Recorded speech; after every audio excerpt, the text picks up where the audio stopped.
नमस्कार दोस्तों, बहुत बहुत स्वागत है आपका। यार मुझे ना एक डाउट खाया जा रहा है, अगर किसी को उसका क्लैरिफिकेशन हो तो मुझे भी बता देना, क्योंकि मुझे चाहिए चाहिए चाहिए। मैं बहुत ज़्यादा परेशान हो गई एक बात को सोच सोच कर।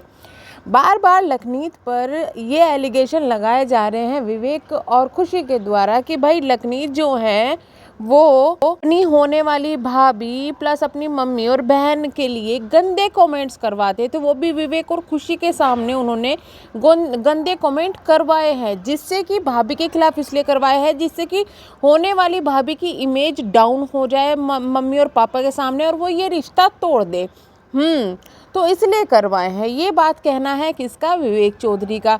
लेकिन मेरे दिमाग में एक डाउट आ रहा है कि यार एक बात बताओ, ये सब चीज़ें तो यानी कि जो इंट्रो कराया गया है पब्लिक से छोटी भाभी का, हालांकि उनका इनके घर में आना जाना था, वो दिखती थी इनके फंक्शंस में, लेकिन इंट्रो नहीं करवाया था, यानी कि खुल के बात कभी सामने नहीं आई थी कि ये होने वाली जो है छोटी बहू है, जब तक कि लखन और उसकी शादी नहीं हो गई। और उसके भी कुछ टाइम के बाद में जब चैनल बनने लगा तब इंट्रो करवाया गया कि भाई ये हमारी होने वाली बहू है।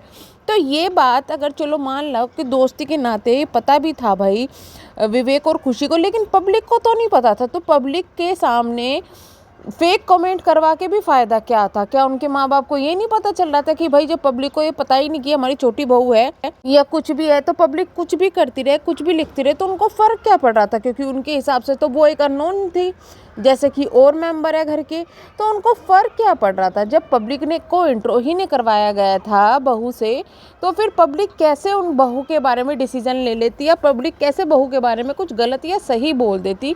और अगर बोल भी रही थी तो उस चीज़ से कैसे फ़र्क पड़ सकता था पाई और भम्मों को? तो ये चीज़ थोड़ी डाउटफुल हो रही है।